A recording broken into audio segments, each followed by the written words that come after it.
It's our birthday. Yes, we are celebrating the first birthday of the After Dark show. Can you believe it? Well, we are having a Zoom party on Saturday, the 10th of April 2021. And you are cordially invited to celebrate the After Dark show's first birthday. It will take place on Zoom and you will have a full night of entertainment. There'll be live DJs, live entertainment, raffles and even a competition. So join us at the After Dark first birthday party. Tickets are available on Eventbrite. There are some free tickets, so go to Eventbrite right now and get your ticket, and we'll see you there. One Love Lottery is a new exciting weekly lottery established to help raise funds for our young people aged 17 to 25 and to generate community wealth in the UK. By playing One Love Lottery for just £1 per ticket, you also stand a chance of winning some amazing prizes, including our jackpot of £25,000 each week. Tickets are available from onelovelottery.co.uk or call 0208 183 1832 for more information. Draws are made every Saturday and you can play as many times as you like. Players must be 16 or over and reside in the UK. Please support One Love Lottery today. United we stand, divided we fall. One love.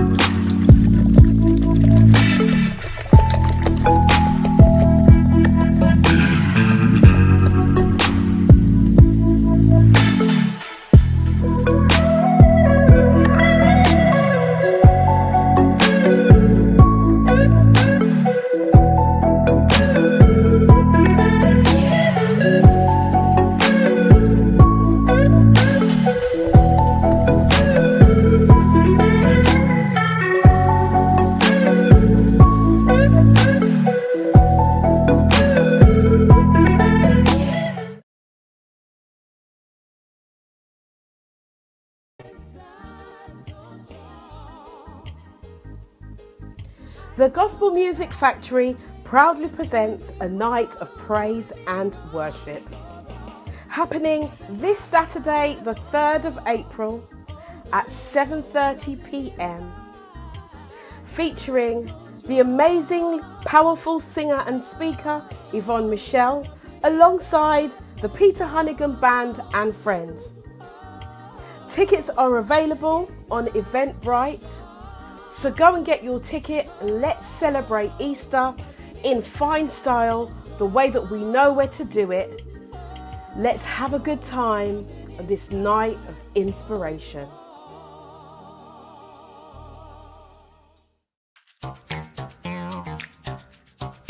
You ready?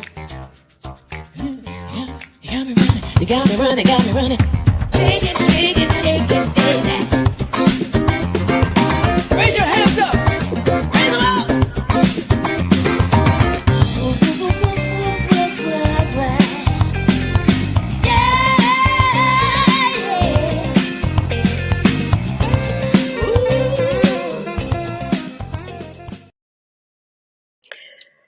Good evening, good evening, good evening, and welcome to another episode of After Dark.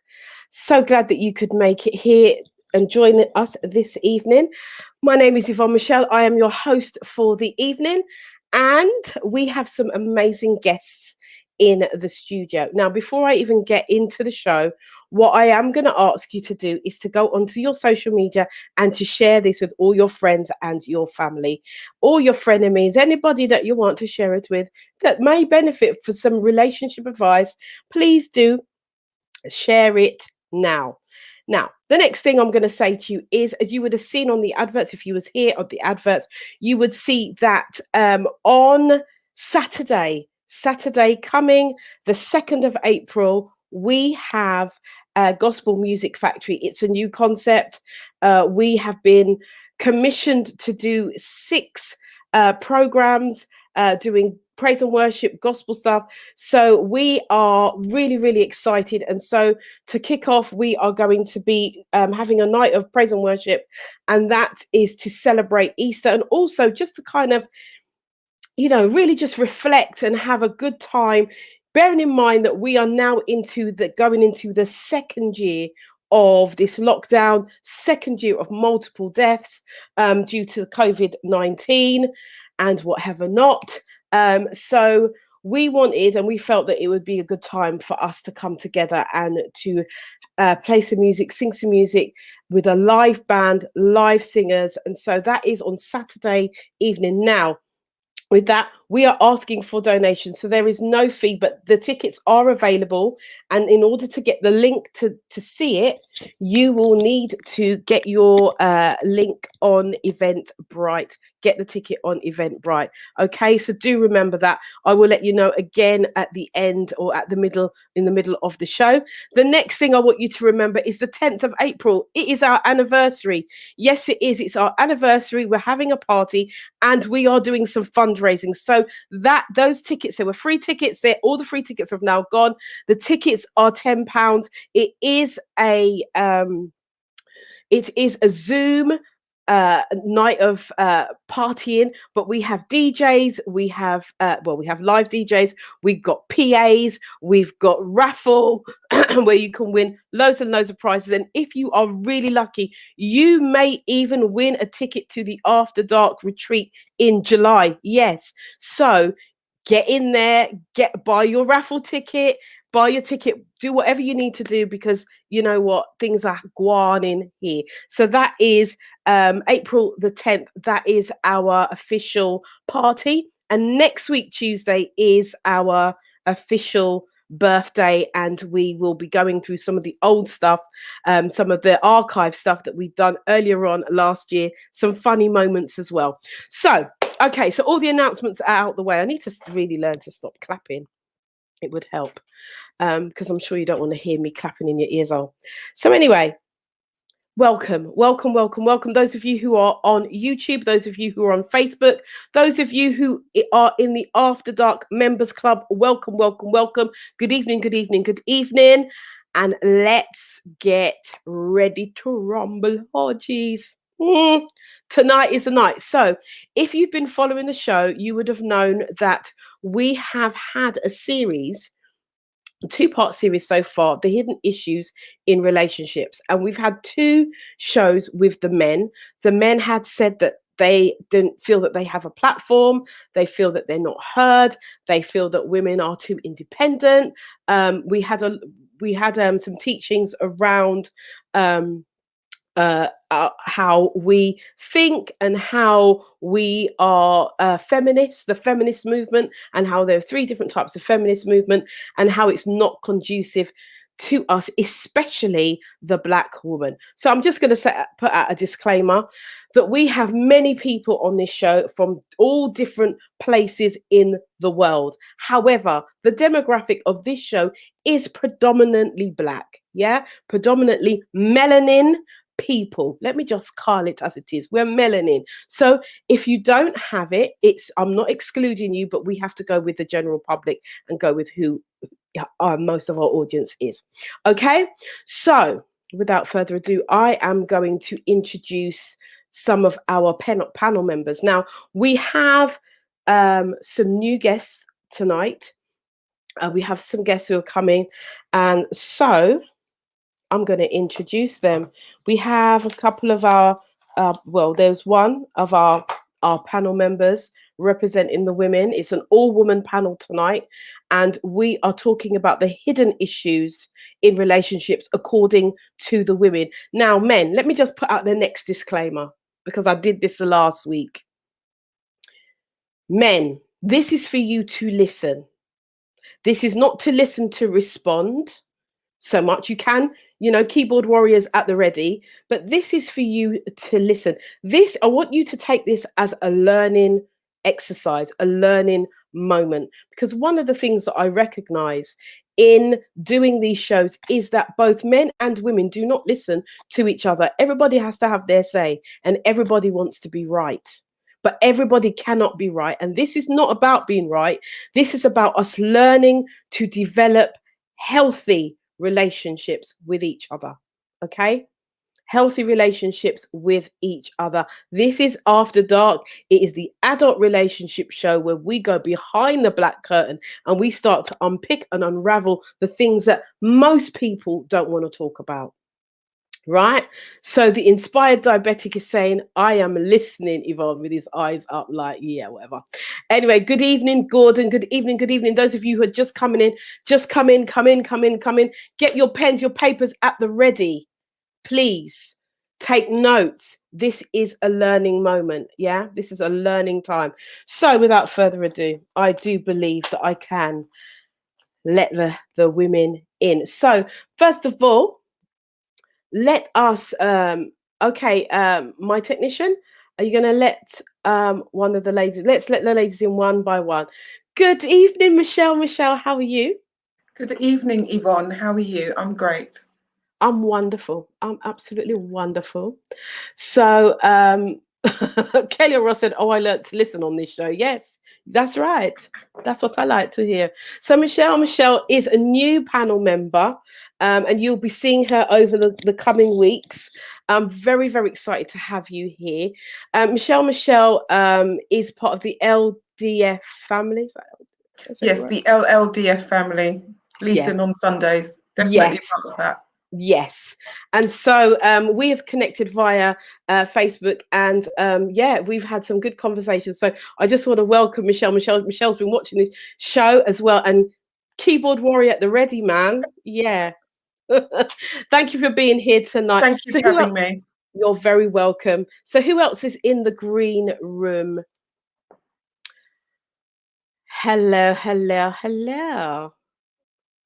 We're going to unmute Dilys in a moment when we see her. Hi. I can hear you. I can't see you. Oh. Yeah, your camera's not on. My camera is on. Oh. One can see me, but you can't. I can't see you. I can see you here, but why can't I see you on? Right, so on one of my screens I can see you, on another one I can't, which means that maybe I've got something wrong with my camera on this. No. Okay, I know you're there because I can see you on another camera. I can see you on another screen. Hello, my darling. How are you? I'm well, thank you. How are you? I'm wonderful. This is Dilys Sella. Did I pronounce your surname correctly? Sella. Lovely. The black. Oh, Silla, as in Silla. Yeah. Okay, wonderful. So guys, you're going to see me looking at another screen because I can't see Dilys on this screen for some reason. I can see Dilys on YouTube. I can. I'm on YouTube as well. I've got YouTube up and Facebook, but I can't see her on mine. Okay. Right. So Dilys, just give us a little synopsis about who you are, what you do. Okay, so my name is Dilys Silla. I am a transformational life coach. I specialize in relationships, marriage, and grief coaching. I'm also a best-selling author of the book Not This Widow. I've also written another book on relationships called Predator or Prince: How to Find the Man of Your Dreams, Not Your Nightmares. I am a minister at New Glory Chapel. And what else do I do? I'm just passionate about people. I used to run a charity called Who Will Hear My Cry, raising awareness on rape, child abuse, and domestic violence. So in a nutshell, that is moi. Thank you so much. Thank you so much for being here, Dilys. I'm so excited to have you here today. We've done interviews before, but today especially, I am very excited about having you here tonight. So thank you for being here. Okay, so who else do we have in the green room? Hello. Hi, Nelsa. How are you doing? Hello, I'm good. Wonderful. How are you? I'm wonderful.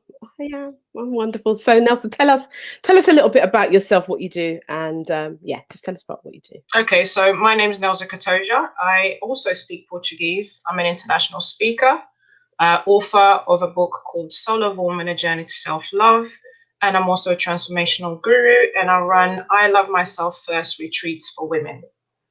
Wonderful. Thank you very, very much. See that just so. Who else do we have in the green room? I'm so excited. So thank you for being here, Nelsa.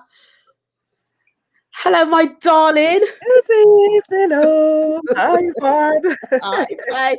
And we have Faye. Faye is one of our veteran panel members, a very popular panel member, actually, because I do have a lot of requests for Faye to be on the show and give her opinion. So Thank you, good everyone. evening, Faye. Much love to Good you. evening. Good evening, ladies. Good I think evening, I'm Faye. I'm amongst royalty here, I feel. It's great. This is powerhouse women. This It is is.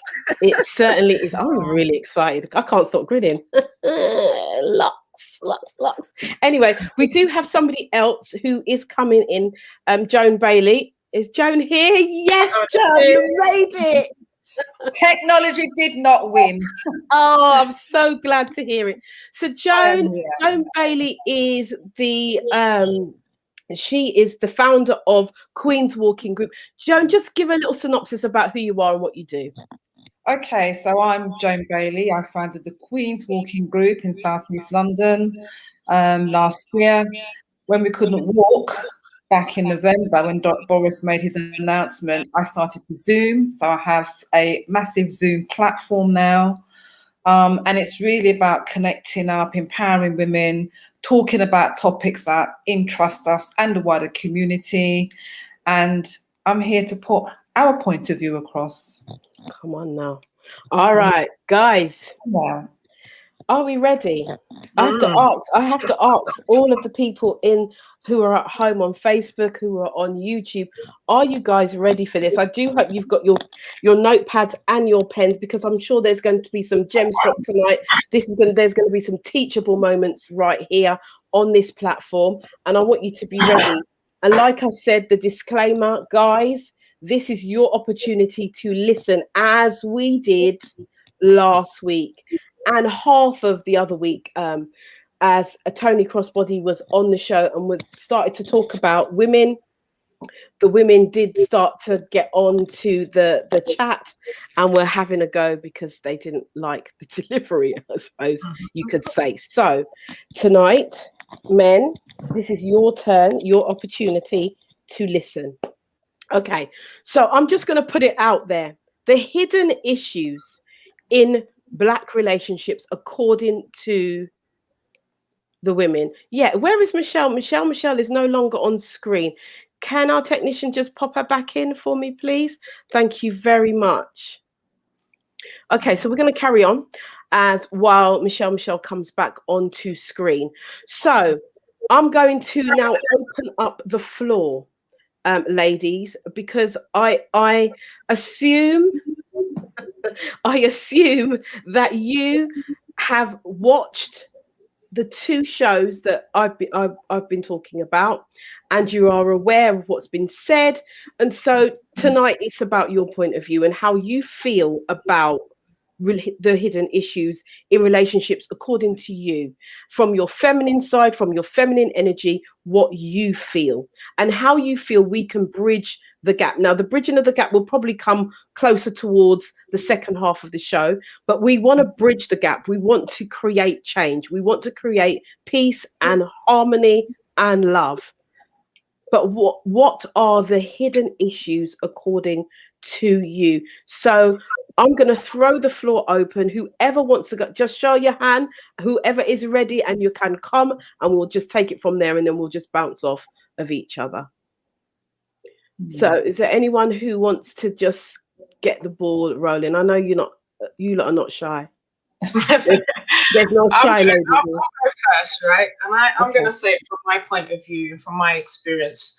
I think a lot of it is to do with communication, right? Communication. Can everybody hear me? Yeah. And Dilys will go straight after you, so you can come in straight after Dilys. Carry on. Fantastic. So for me, from my point of view, is communication, and also everyone needs to actually work on themselves first, right? Everything starts with the person. Before you can actually go into a relationship, you have to have done the inner work yourself. I teach women how to love themselves, for example. But it's not just women that need to go on that journey of self-love. It's also men that need to go on that journey of self-love, because only when you know yourself is that you're then ready to pour onto the other person. So a lot of issues that we tend to have in relationships is poor communication. That's what I wanted to kick off with first. Okay, thank you for that, Nelsa. Thank you. Great point already. And I know that Dilys had her hand up next. And so we're just going to go round and start talking. So Dilys, come in. I think you're muted. You can unmute yourself. If we unmute Dilys, that's it. Wonderful. You're still muted. There you go.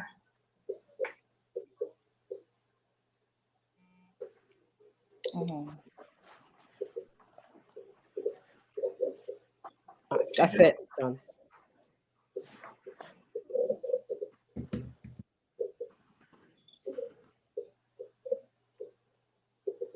No, I'm off mute.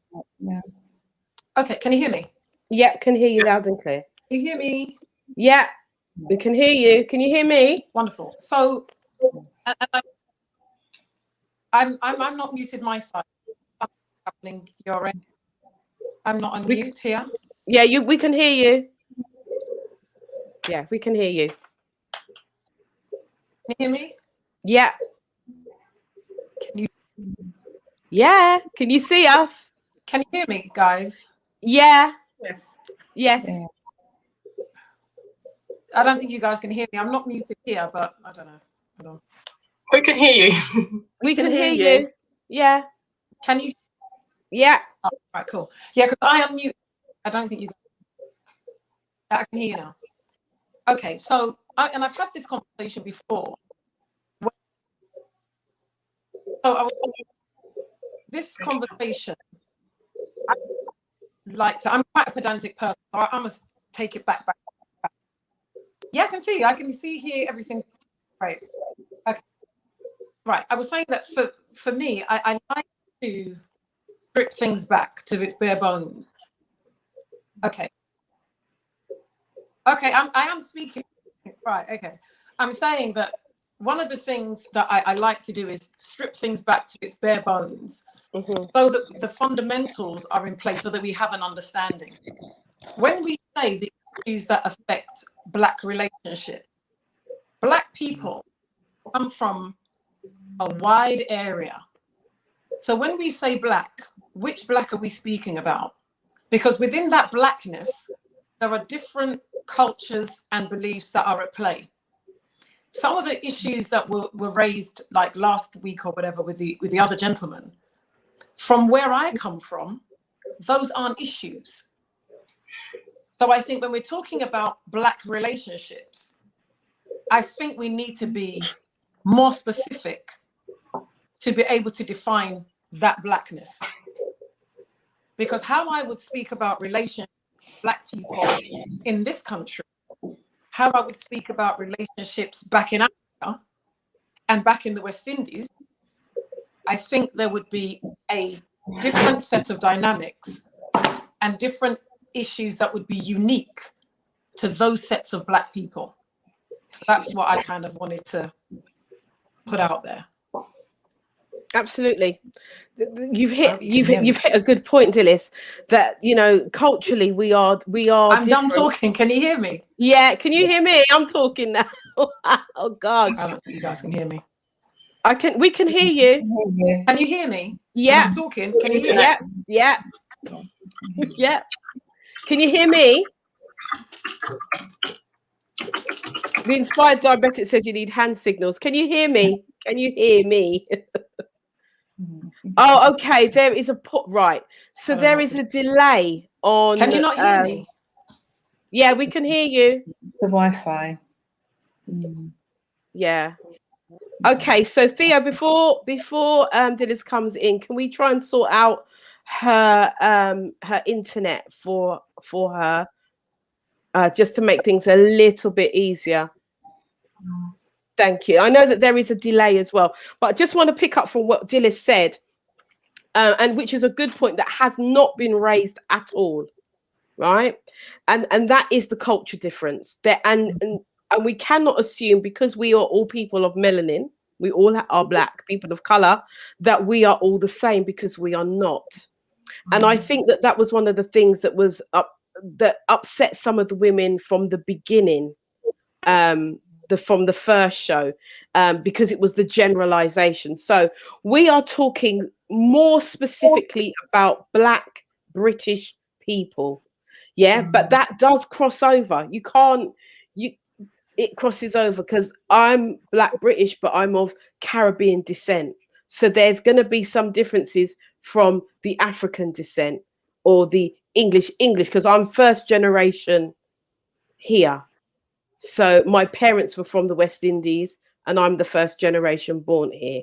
So it is, there is definitely a thing with culture. So that being said, I'm going to bring in some of our other queens. I'm going to bring in Joan, then Michelle, then Faye, so that everybody knows where they are. Makes it easier. Okay, I'm going to be coming from a different perspective here. When it comes to relationships, in a way, we're not taught how to love, if that makes sense. Mm-hmm. So, I mean, I was talking to somebody this week, one of the ladies who connected with me from the Queen's platform, and she was talking about, her parents, the way in which their marriage unfolded, and that in itself impacted on them as children who are now adults like myself, 50 plus, family of 6, and none of them are married. Because they have difficulties. A lot of it is childhood trauma that they carry with them, baggage, which makes it difficult for them to navigate relationships. So that's a huge issue in our community. Okay. Some good marriages, wonderful marriages. Some people are brought up in wonderful families, and then there are families where that trauma has become generational, and they carry it through into their relationships. Thank you for that, Joan. Another key point. So we're going to spend a little bit of time on each of these subjects here. We may listen, ladies. I'm just going to say this. This is a 2-hour show. We're already half an hour into the show, and what will probably happen is I'll probably tell Anna and say, I'm going to ask you to come back. The men had 2 shows. They did. And I just thought, you know what? We as women, we just mop it up and just quick. But already I can see things. There are subjects here that we haven't even tapped into. The men didn't even, these things were not brought up from the men. So hopefully the men will get some more understanding of how women think in it. So I'm going to now go to Michelle, and then Faye. That's what I said, wasn't it? Yeah, Michelle, and then Faye. Come in, Michelle. Well, adding to what the other ladies have said, I think that fundamentally we cannot pour from an empty cup. And if our cup is empty, we need to fill it first. And that's not in a selfish way. That is to make sure that we have enough within us to share with somebody else. So we need to make sure that our cup is full. Whether that means that we need to do some self-reflection, some counselling, or things of that nature, which I think that if I say our community, for want of a better phrase, because I do agree with Dilys that looks different for lots of people, that we do need to engage in self-reflection with professionals so that we can make ourselves into better people.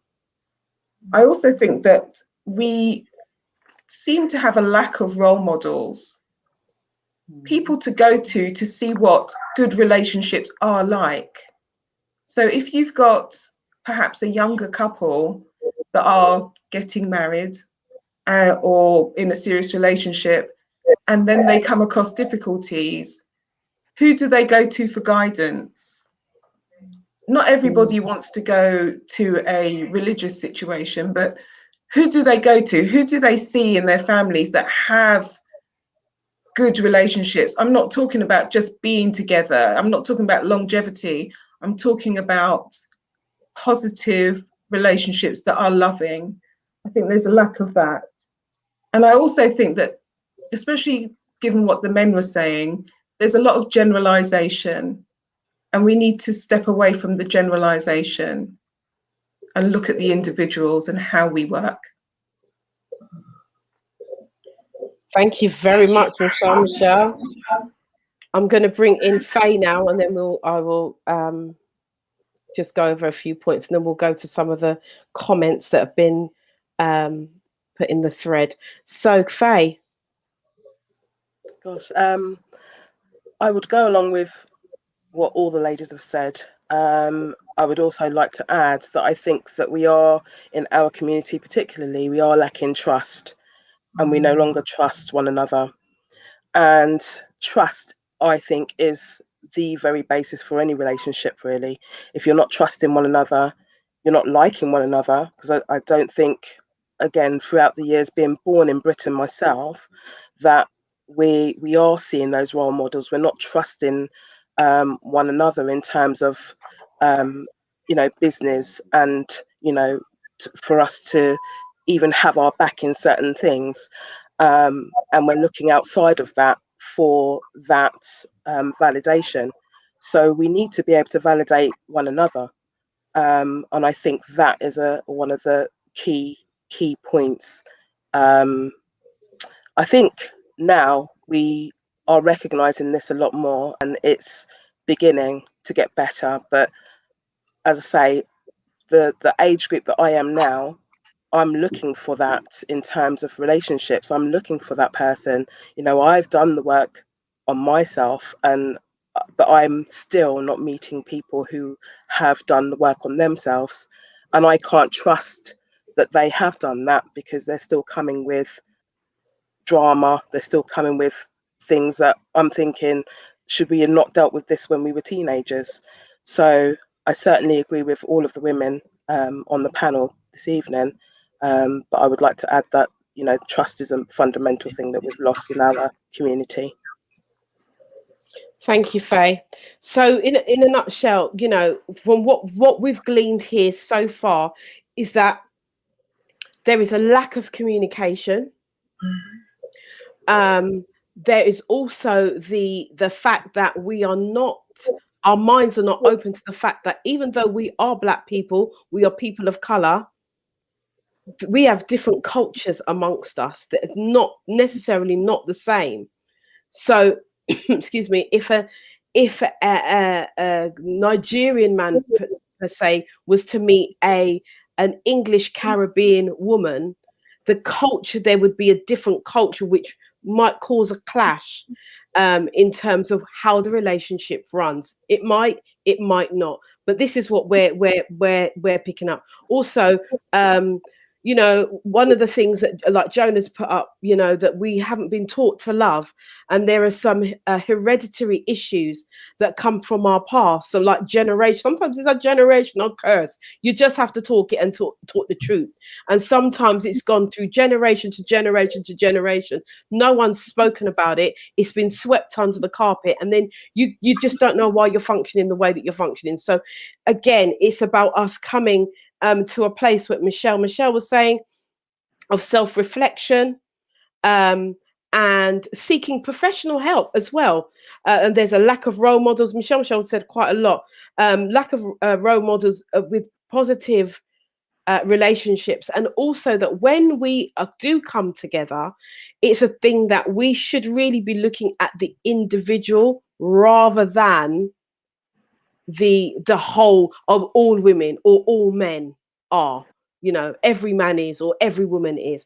And then which brings us down to what Faye just said, there is a lack of trust. Now, why is there a lack of trust? Because the men said this also. This is one of the subjects that the men brought up, lack of trust, and it stemmed from 40 years ago. Right? This is what's been said. Now, I know that this is not everybody's story. I know that it's not everybody's story. but it was said about when 40 years ago there was a feminist movement, and the government got involved, and they were giving out council houses, and they were offering it to the women, and the women were not allowed to have their men there, or they could be there for 3 days a week or whatever it was. And so the women and the men took up this deal. And then what happened subsequently is that after a little period of time, the men were kicked out on their ear. Now, my question is, one, why were they kicked out? Because there must be a reason. Anyway, let's not go there, right? But my thing is for that is, okay, that's 40 years ago. So you're telling me from 40 years we haven't moved on. And like I said at the beginning, this is not everybody's situation. Not everybody was given a council house. Not everybody had children out of wedlock. Not everybody went down that road. So I want to open up and expand this conversation, because I did say at the time that each party needs to take responsibility for that issue. One, because if you were in a relationship with a man and you fell pregnant and he did not have the means to look after you, then maybe you would go into council accommodation. But at that time, you both have a choice, whether you take the council accommodation the way that the government gave it to you, or you do the right thing, you work together, you bill it, you buy it, and you move on, which many people did. But there is a small cluster of people that went down that road, which was what the conversation was about, which I do believe that many were saying it was unfair. So now that I've got that out of the window and out of the way, I'm going to go back to this conversation and finding out, what is the lack of trust? What, from your perspective, are the reasons why women or yourself do not trust the men of today? Not 40 years ago, but today, because we're talking about now relationships. Okay, I'm opening up the floor. And I can see Dilys with her hand on her chin, like, yes, come in, sister, come on. Listen, you see, for me, there's a lot of things that I personally haven't experienced because of where I'm coming from. So I think last week my parents were on the front page of a newspaper celebrating 61 years of marriage. Mm-hmm. I saw that. And, so where I'm coming from and the kind of responsibilities that are placed on African men is different from the men who were born and raised in this country. And I've said this before, a lot of what is killing us is our lack of culture, because we were born and raised here. And so therefore we're British by force. And I make no apologies of debunking that rubbish. And I'll tell you why. When you take on the culture and personality of that which is alien to you, it's not authentic. That's not where we're coming from. If you look at, West Indian people from the Windrush time, people came with their wives. The term baby mother is a new term, because that's what has been sold to many of us. And that's what's been on offer, and that's what we've taken. So when you talk about the mistrust has come from, you cannot be a man and want to lead, but abdicating your responsibility for the woman to take the lead. What you cannot do is have your cake and eat it. If you want to be respected as a man, you have to take your place as a man. Don't blame all this nonsense of blaming feminist movement. Let's not go there. Because feminism is just merely being treated equally to a man. That's it. I.e., pay us the same if we're doing the same damn job, respect us equally, and give us the same access to education and pay it as you. That is feminism. The fact that a minority have allowed to twist and turn and churn it out to be something else is irrelevant. When I'm speaking about men, this is me who is an activist. This is me that runs a charity or ran a charity for sexually abused, raped and victims of domestic violence. But when I'm talking about men, I don't talk about abusive men. You know why? Because they're not at the forefront of my mind. They are a small group of men that one has to just deal with the necessary evil. So when I hear men, the first go-to is about feminist women and the women that are, have got toxic. I'm sorry, but you've lost me. Was your mother like that? Was your sister like that? Are your daughters like that?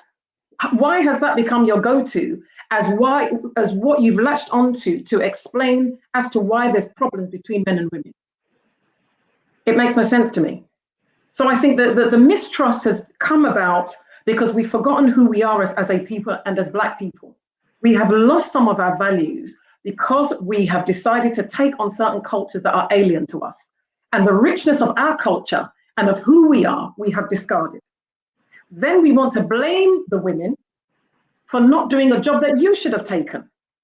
Because at the end of the day, there are a lot of men that have had children with women whom you are not looking after. Do not give that old chestnut, oh, she won't let me see the kids. That's not even the issue. Because a man is a man is a man. A father is a father is a father. Put that money aside. Give that money to the girl's mother. Do something.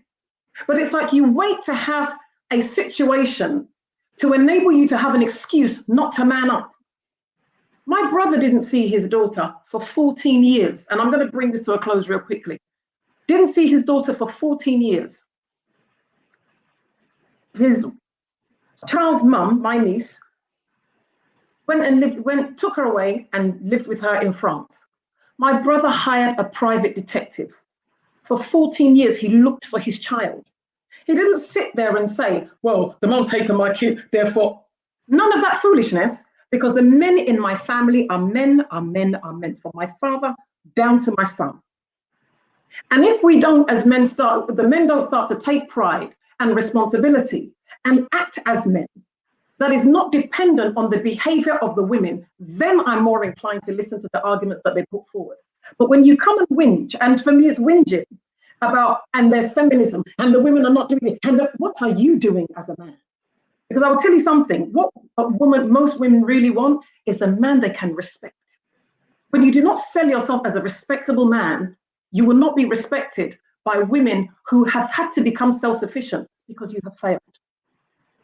So that's me. God bless y'all. Well, okay. Fire tonight. Thank you. Why? Sheena Campbell said, why? Listen, Fire. Fire tonight. Fire tonight. Spot on. Absolutely spot on. Absolutely spot on. And I'm just going to keep it moving. Ladies, just talk, because as I said, as the host, what I did last week is I sat back and I let the men talk. Now it's the women for talk. I'm gonna take on from what Dilys just said. I grew up with a single parent. My mom was single, and I think I only saw my mom having a relationship once or twice, and relationships that she had was where she was the one that took care of everything in her home, right? So I did not have any role models or father. My father wasn't present. He lives in Africa and so on. So for me, I did not see what it was like to be in a relationship at all. So when I left home at the age of 18 and started my relationship with my daughter's dad, I had to learn how to be in a relationship. I had no role model, no one teaching me how to be in a relationship, how to trust or anything like that. So I had to build it. Now, my first relationship, obviously, had its ups and downs. We broke up, we went our separate ways. And then eventually, with time, I started a new relationship. So I had to learn how to now be in a relationship. First, I had to learn how to be in a relationship with myself, build that trust within myself, to then be able to trust another. And we all have choices, right? Exactly what Dilys said. We can look at our past if you want to look at our past, but we're not our past, we're our present now. So now we're in the present, we have a choice as to learn to trust someone else or not. It's a choice.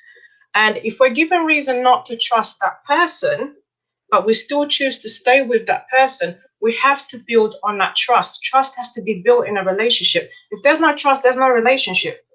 But then you also have to ask yourself, if there's no evidence, you've never you're in a relationship and the trust has never been broken, but you still don't trust that person, you have to do the deep inner work. As we said, you have to look within yourself and say, in which areas of my life am I not trusting myself? And focus on that, work on that, to then be able to trust the other person. Otherwise, there is no relationship at all. So as I said, what I wanted to say is that we actually have choices.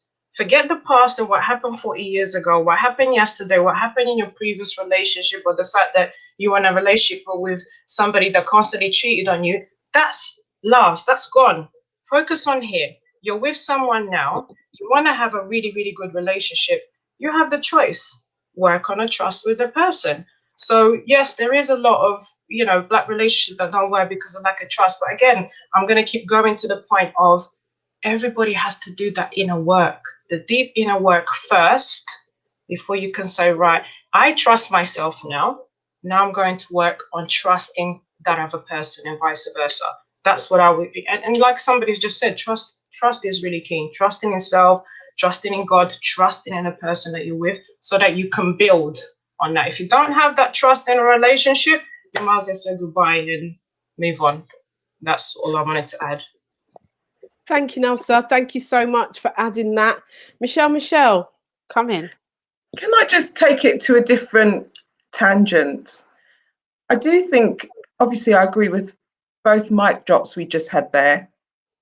But I also want to talk about how we honour each other and how we honour each other as people, as a people. If you don't honour me and treat me with respect, then it makes life very, very difficult for me to honour you, because there's no reciprocity in that. But also, as I think Dilys said, when we attach ourselves to certain cultures, we lose ourselves. Now, at the moment, we've got social media, and a lot of our youngsters are using social media and what have you. And I've noticed a trend. There will be a lot of Black boys doing little sketches with their mums. And it's often about making the mum look quite silly. So it might be, that you've put something in the kitchen and mum's not noticed, and it's a great big laugh. Now, I see that lots of women share those images and think it's funny. But for me, it's a bit more deep. You're not honouring your mother, you're not honouring your sister. How on earth are you going to honour a partner if you're prepared to ridicule your own? What do we expect of other people? What do we expect of partners? So I'm looking at it on how are you going to form relationships when you're older? You're ridiculing your own. We need to honour our own, whether it be in a love relationship between two adults, or whether it's a sibling relationship, or whether it's a parental relationship. There's a lack of respect and honour. And I think that's really important, that we as women don't like these comments, don't share these things, because it is not good for our community.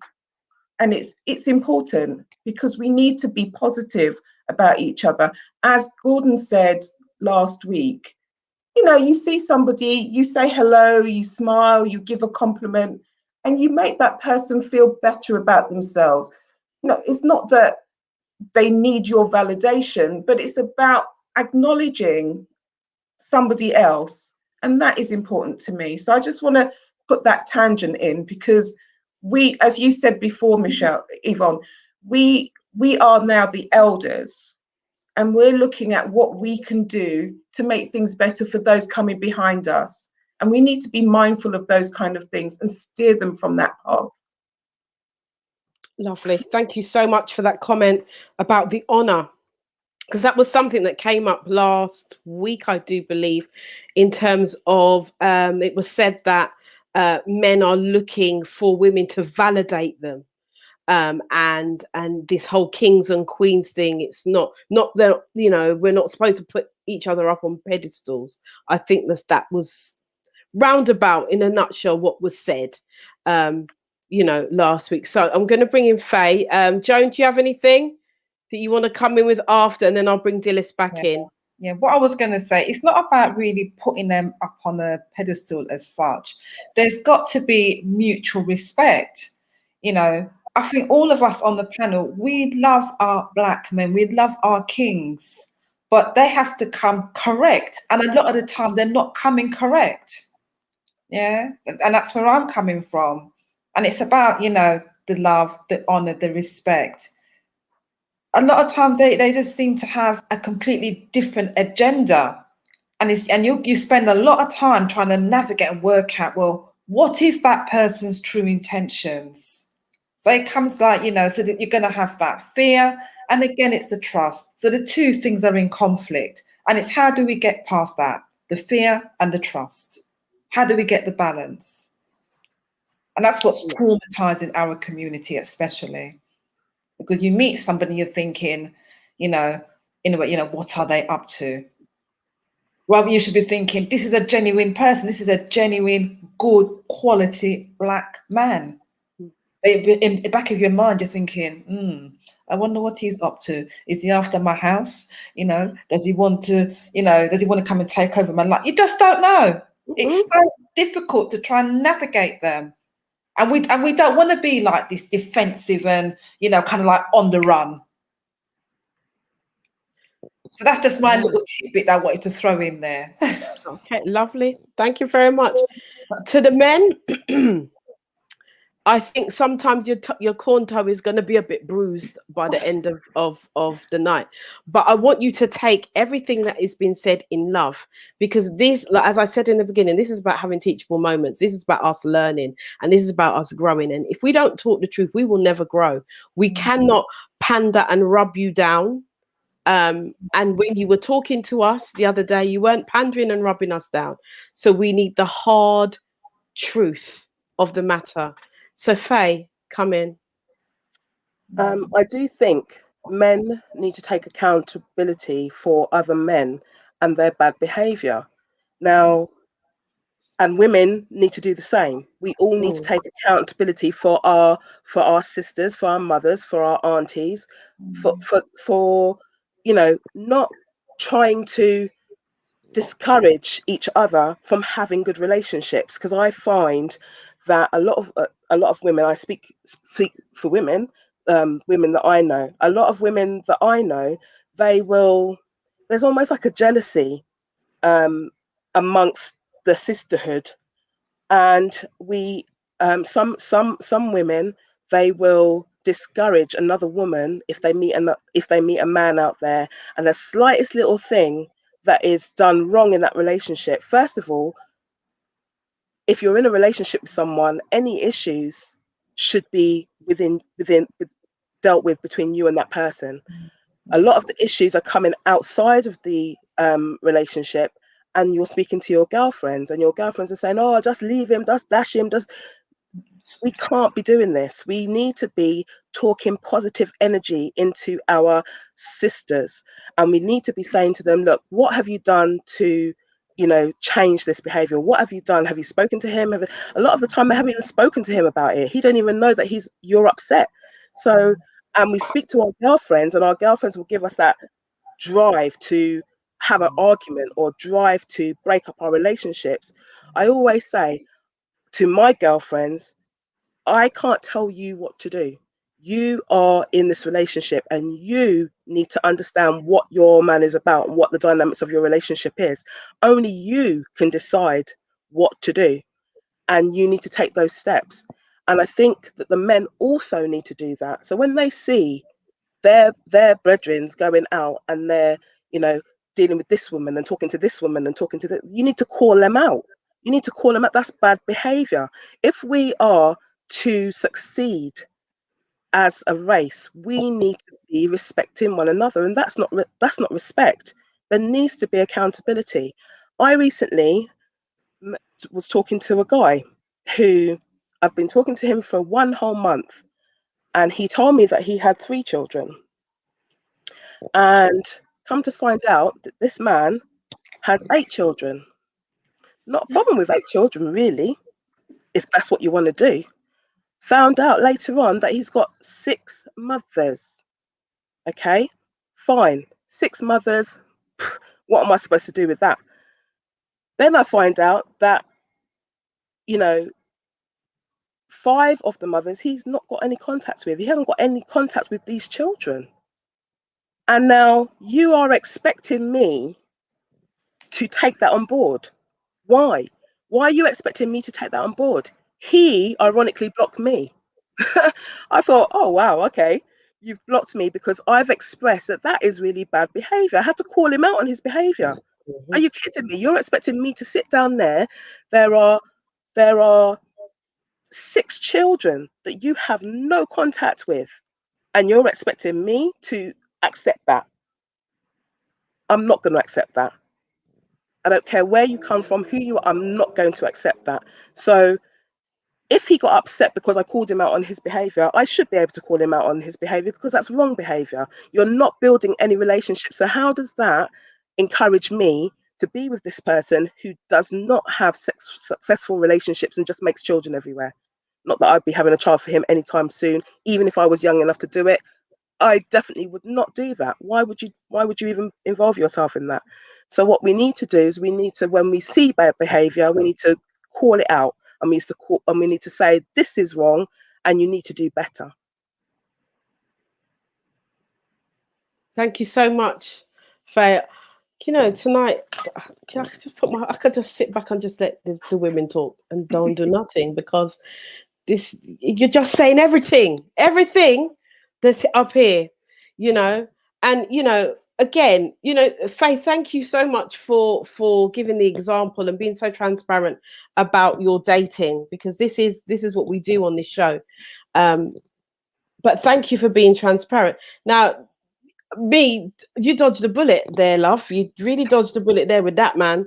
But, you know, I know this dating thing too. And there are some men out there that have got a whole trailer load of children and mothers of those children alongside them that they have not raised, or they are not doing the right thing by them, and then they want to start sniffing around decent people picnic and say they want something. Let them go along you here.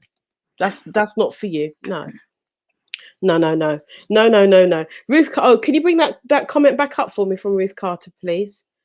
I was just about to read it. Yep. The Liberty Coach says, if a man, for whatever reason, is why he doesn't have contact with his children, I am not able to entertain that whatsoever. I've encouraged young men fight for their right to have contact. Absolutely. Now, my nephew, and just to pick up on, I think it was Dillis that brought this up in the last time she spoke. My nephew has fought, his daughter's 11, 12, just turned 12, and he has fought for 11 out of those 12 years to see his daughter by hook or by crook, and nothing is stopping him. Absolutely nothing. He every time there's you know, the child's mother might do something, he's like, yeah, we're going back to court. He's not having it, because he is responsible and because he's made a commitment to be a good father to his daughter. So when I do hear, and I'm with Dennis 100%, when I do hear men talk about, oh, that this one won't let them see, you ain't tried. You've allowed that woman to do that. That's your story, your song that you're happy to sing. And I will also go as far to say this, because I'm going to expose my own self. My own child, her father didn't see her for years. His choice.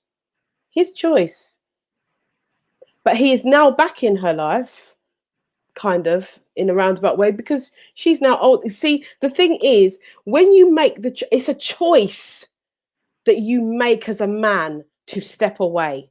And a lot of the time it's because you can't get your own way. And then it's like, 35 years of fighting in my case. Nevada is saying, Nevada, I don't know what you've done. I don't know why it's taken you 35 years. I know you did say something about your son holding something against you, but there comes a time when you just got to talk to your son man to man and just have that conversation. And there has to be some forgiveness in there as well on both parties, and stop the blaming. If you blame the mother, even if she is to blame, whatever, it's not going to get you any further. So take that out your mouth and try to build a relationship with your son based on being two separate men. That's it. And you can't see your son, he's 35, as a boy. He's a man. So try and build your relationship with your son independently. Okay, Dilys, come in, my darling.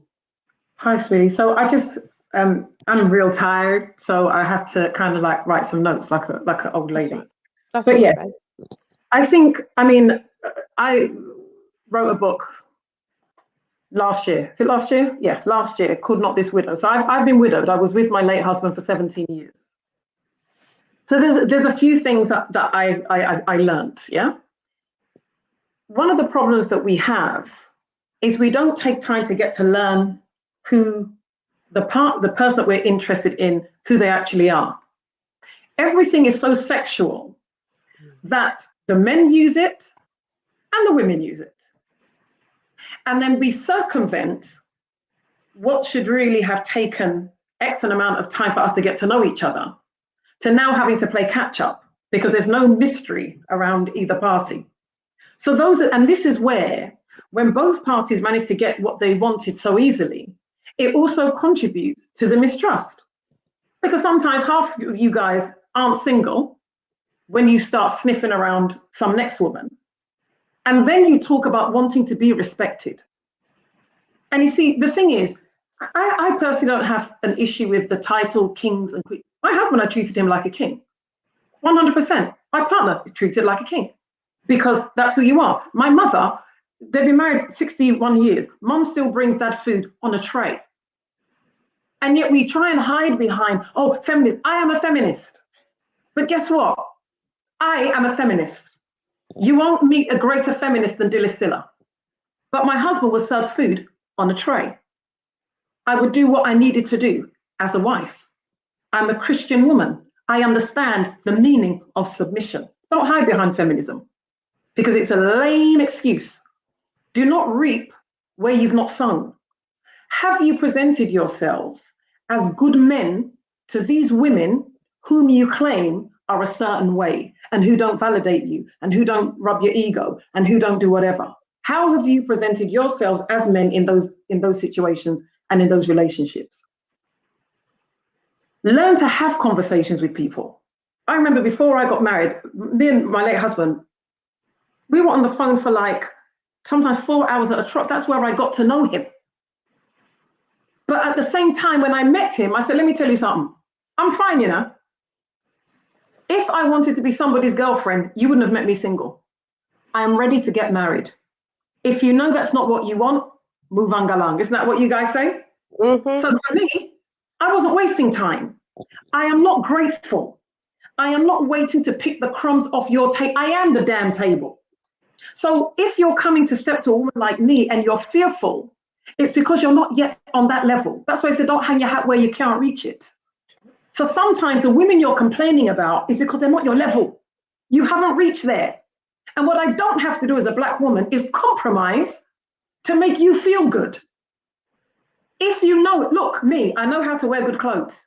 When I fly, I sit in business class. I haven't yet progressed to first class. I sit in business class. The last car I drove was brand new. When my husband died, I just couldn't drive. I would have killed myself and killed my kids if I tried driving. Why do I have to dumb down to make you feel good? Everybody and their level. So some of the men, some of your complaints is because you're trying to reap where you have not sown. You have beer money. You want to drink champagne. Know your level. That's all. And if you know your level, you are able then to feel secure at your level. Maybe I won't feel secure. I doubt it though. If I was to meet some billionaire and he's whatever, I mean, I'm just keeping it real. Maybe that might make me feel intimidated. But if you know you're not at that level, because I did a talk a few weeks ago and I was speaking to 50 men, they're called the Amen, wonderful group of men. And they were asking questions about, you know, what women really think and never tell men. And some of them were struggling with the finances issue, where I'm saying that, look, I don't have to have a relationship with you because you're earning 30,000 and I'm earning 70,000, but I must be content. No, darling, go and find your 30,000 woman and don't now label me as being a gold digger or being shallow or being whatever because I haven't come down to where you are. I deal with real life. I always say when I give talks, I don't do political correctness. I do reality. I do truth. When my husband was ill and I had to look after him for 3.5 years, it was not love that paid my bills. I had to deal with the reality of life that many of you haven't had to deal with. So why then do we have to constantly, as Black women, compromise? Because I don't see other races making those demands on their women. I saw a very stupid caption on Facebook the other day where this guy had all this baggage. And in the caption was like, you know, and they were Black, where the woman was being told to accept this man. And the baggage, some of it was even addicted to porn. What the hell? And I have to deal with this mess. And not to deal with it means I'm labeled as a Black woman as not being a good woman. We need to cut this foolishness out. Have reasonable expectations. Don't put on me what you wouldn't expect your mother to live with, or your daughter, or any woman that you respect. Sort your life out and stop making me responsible for your life. I am not Jesus. I cannot be all things to all men. Well, you see, hold on a minute. Hold on. Here we have, ladies, you don't know about this, but we have this thing called the golden mic. And it's, Dilys, you just drop it like it's hot. Yeah, you just dropped it like it's hot. At the end of the night, I give the golden mic to someone. Dilys, my girl. Anyway, the golden mic is out tonight. Anyway, you drop something there. Guys, let's go to some of the comments. Who wants to talk? Get yourselves ready to come and talk again. I'm going to go to some of the comments. Yabba says the devil is in the detail, as I say. A CV and 2 references from your ex will let me know the whole story in a nutshell. Ha ha ha, she said. Whoa. Nevada has come back to say that children should not be involved in parental problems. No, they shouldn't be. They should not be at all. Lolly is saying parents need to stop poisoning each other against their children, or poisoning. Yeah, they should be truthful. The problem is with the truth, it's the truth according to that person. And what we do as human beings is we distort and we generalize and we delete a lot of information. What I'm saying is we forget some of the shit that we do to people or our partners and then want to turn around and blame them. So every person, every man, every woman must take responsibility for how they behave. Every single one of us. No one is exempt from that. And what I find is that doesn't happen, right? There was another comment there from the Liberty coach, Ruth Carter. Can you bring that one up again for me? And then we'll come back to Kelly and Ross saying that's a shame, and it's staying with a worthless person just to fit the status quo. Yeah, why would we do that? Okay. Ruth Carter says so many have been scammed by men and women out of thousands.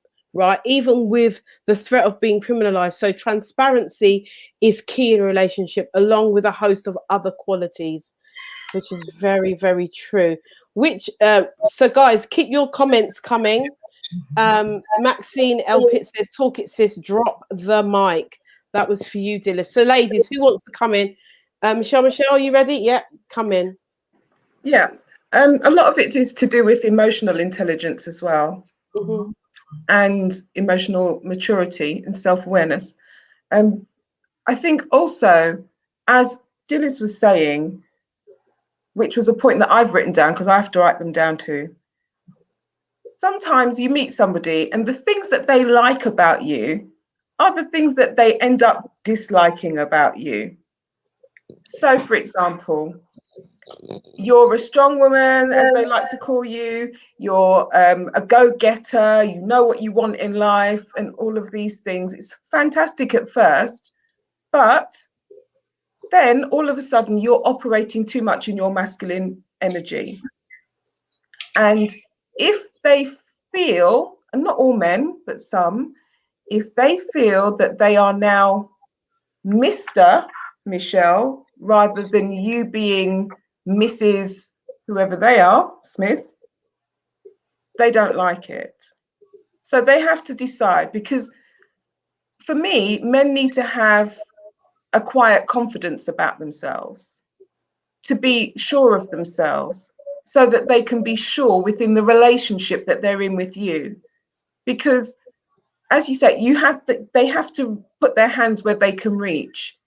And a lot of the conversation last week was about, which I'm sure we'll come on to in another program, but was about, was it benefit bewitches and people like that I don't identify with? That isn't me. So if you're coming to me, you need to meet me at my level. And if you cannot meet me at my level, don't be hating on me for that. Go where you can meet and be happy with that and grow with that person. But I need to have some sort of equity with you. And that's not necessarily a financial equity, but an emotional equity. You have to be self-aware and you have to be willing to grow. I think Theo said last week about we're always evolving, and who I was 5 years ago, a year ago, 6 months ago is not who I am now. And if you're with somebody that is not prepared to reflect and grow, then you're going to have some problems. So we need to look at that. Thank you, Michelle. There was a comment from CT that says about, there it goes. Part of the problem Black women have is that there are so many of us at champagne level, while there are so few Black men at that level. And we have to understand that champagne has different levels too. Right? I'm just saying. So you may see a woman who is at champagne level, but it still don't mean, and you might be at champagne level, but you might not still be at her level. You have to fix up, or vice versa. You know, we have there's this person. Look, Dilys is showing. There you go. We have the look at all the champagne. Look, it's all downstairs. I'm supposed to be drinking mine right now. Anyway, there's a young man called Kevin Samuels. I even like to call his name on my show. But he mentioned, he said to this woman that she was below average at best. You remember this man? Right. And he was talking about, because she's a six-figure, she earns 6 figures, and she said she just wants to meet somebody that's earning in her wage bracket. But because of how she looked, he turned around and said to her, she's below average at best. Rude and out of order anyway, right? Because if you look upon him anyway, man shot like dwarf. Anyway, so and I'm not tall. I was saying that on mute. I'm not even tall, and some of my brothers, I've got some lovely brothers who are not tall, but this man in particular, as I believe, has short man syndrome, just like to pick on people to make himself feel better. Anyway, yeah, and if you want to send this to him, send it to him, make him come for me, because I run him same way. Anyway, so let me get back to the subject in hand.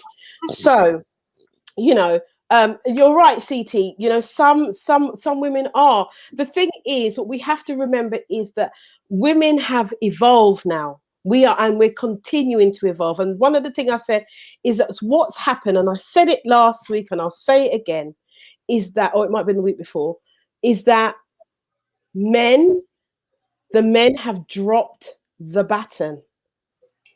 And when they dropped the baton, they didn't look back. And what happened is the women picked up the baton and started running.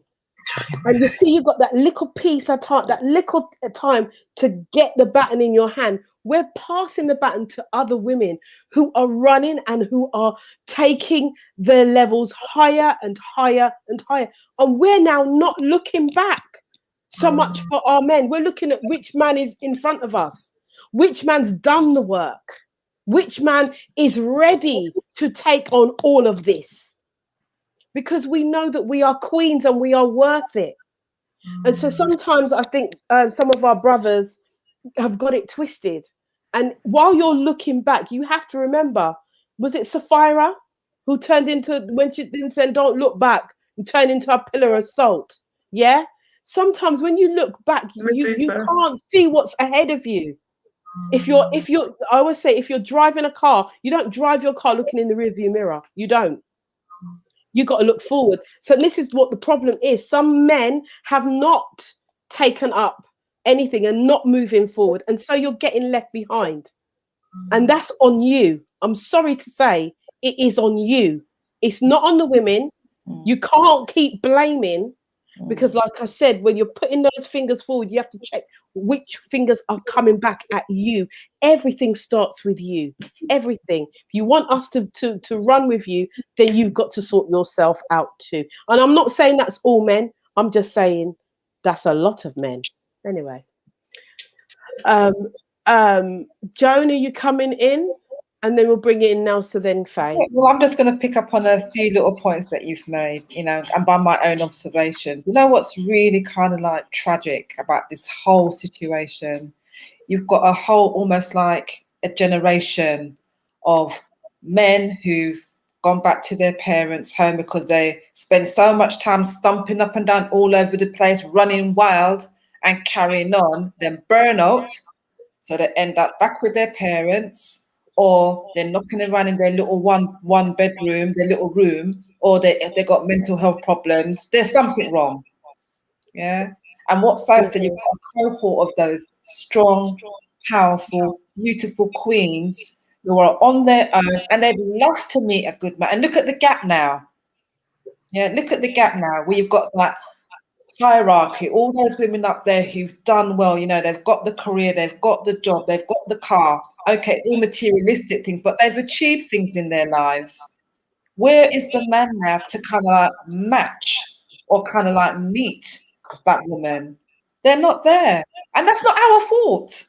That's not our fault that we've been able to go out there. And, you know, I've got a friend, yeah, and his cousin, I think she was a solicitor or a lawyer, I can't remember, and he was in a much lower graded job. And as she progressed, you know, before he got behind her and said, yes, you know, go and do this exam, go and do this, he just kept trying to pull her down. And to the end, the two of them had to separate. Because it was either she got bogged down with his negativity and him trying to keep her down, yeah. And bearing in mind, she's doing it for the both of them because they were married. But he wasn't on her page. So sometimes they just need to move out the way and let us just get on and do what we have to do. But it's unfortunate because then you've got this huge cohort of women now who are going to be on their own. They're going to be going into old age now on their own, which is so unfortunate. So that was just my little tidbit I wanted to throw in there. Michelle, you're muted. Yvonne, sorry. Sorry, I did that. Because everything Joan was saying, I was going, and I thought, let me just mute myself because I'm getting too involved in the conversation. So it's a good point that you've raised there, Joan, in terms of, because I know that there are a lot of women on this group, even those who will watch it on the replay. We have many women on this group. I think it's about 600 people within the membership group.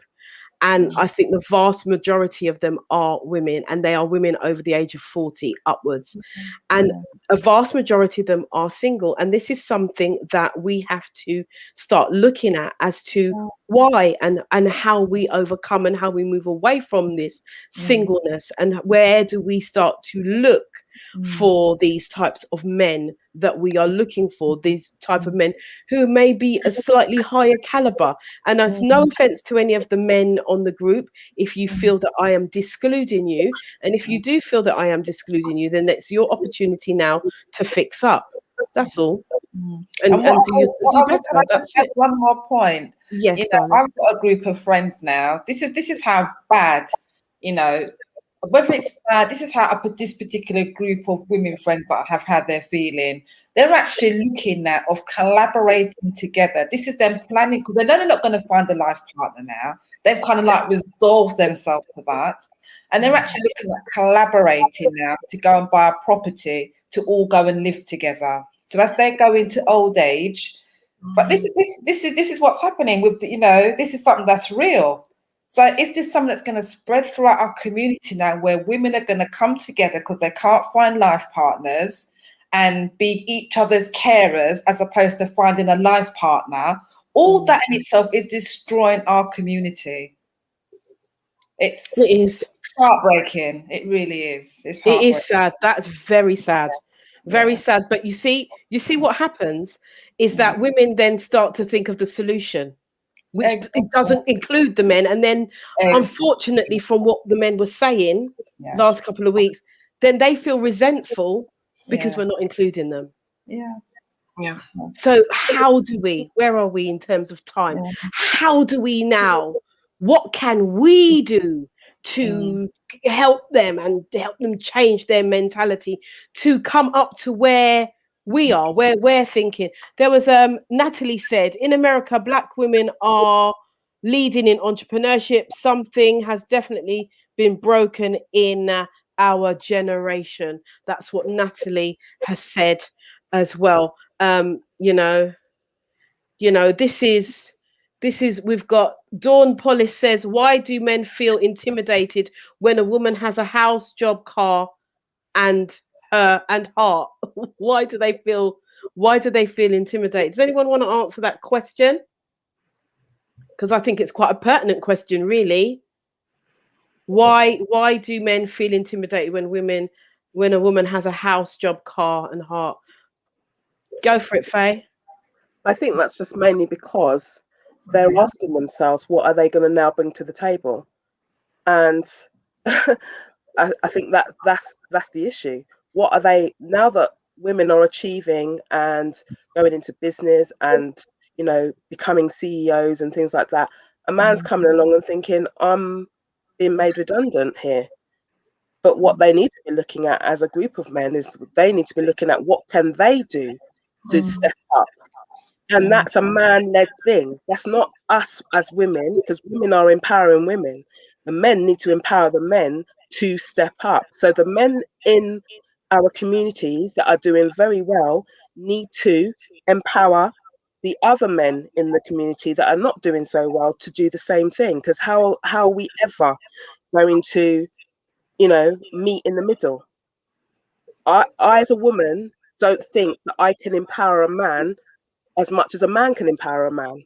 Now, I might be able to do that, but they see that as a backlash, and I'm being difficult, or I'm being picky, or I'm being choosy, or I'm being unreasonable. Now, okay, if you feel that way, go to a man who's done it all and ask him how he's done it all, and ask him how he has dealt with the issues that come his way, because we've all had to deal with things that come our way, whether that be racial or otherwise, but they've managed to do it. So we need more of the men in our community who are doing very well to empower the generation coming up, or the men our age, because as Michelle said, there are lots of men living in bedsits and one bedrooms, and whilst if that's okay if you've had to start all over again, fair enough if you've had to start all over again, but then what are you doing? You can't cry the woe is me story anymore. You've got to pick yourself up, just like many of us women who have had to pick ourselves up after the men have left us to raise children, bring a house together, go to work.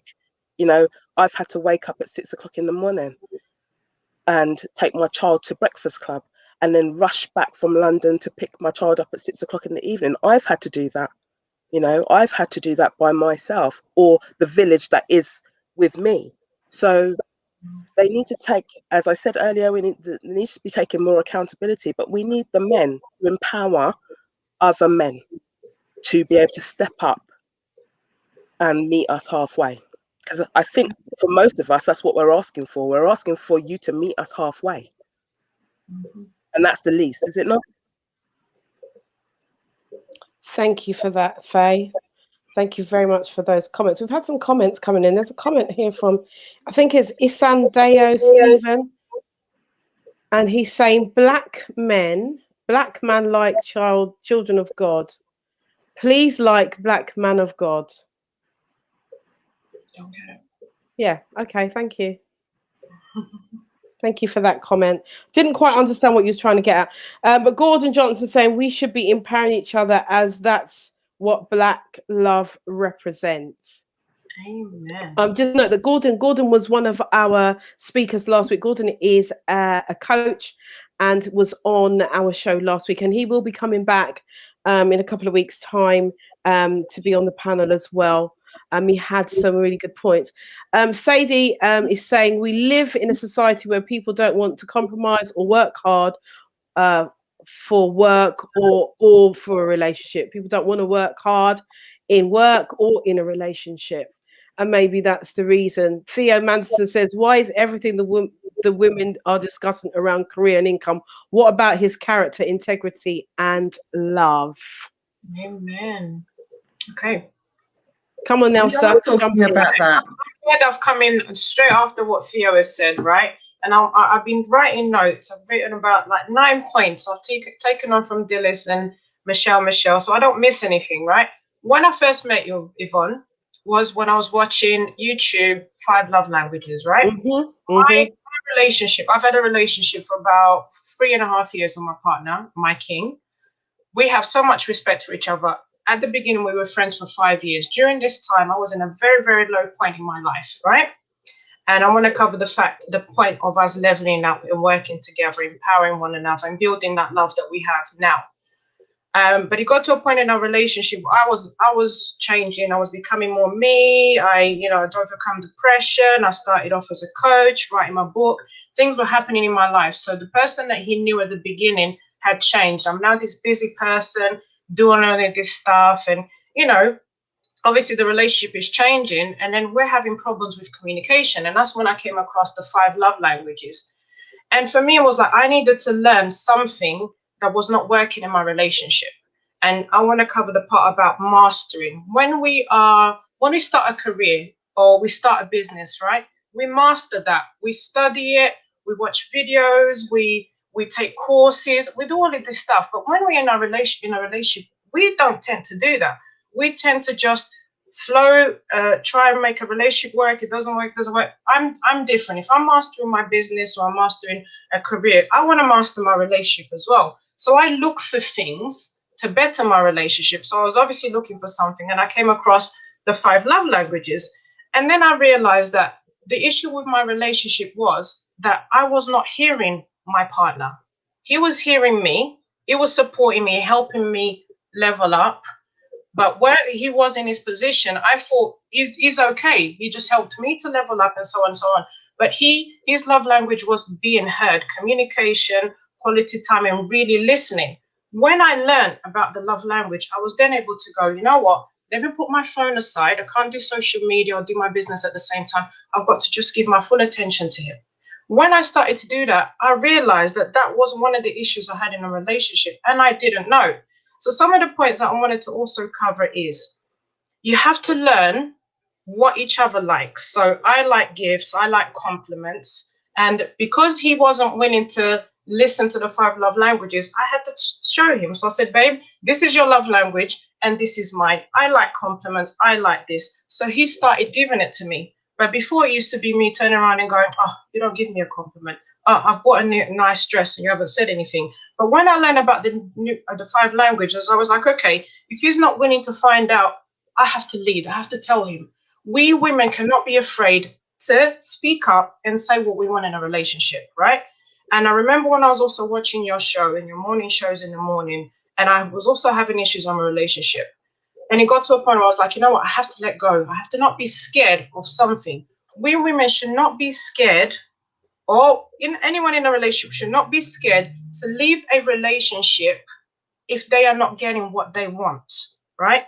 Speak up what you want. If you're not getting it, don't be afraid. And I heard a few comments that some people put up, some women put up, which is some women are willing to settle just so they can stay in a relationship.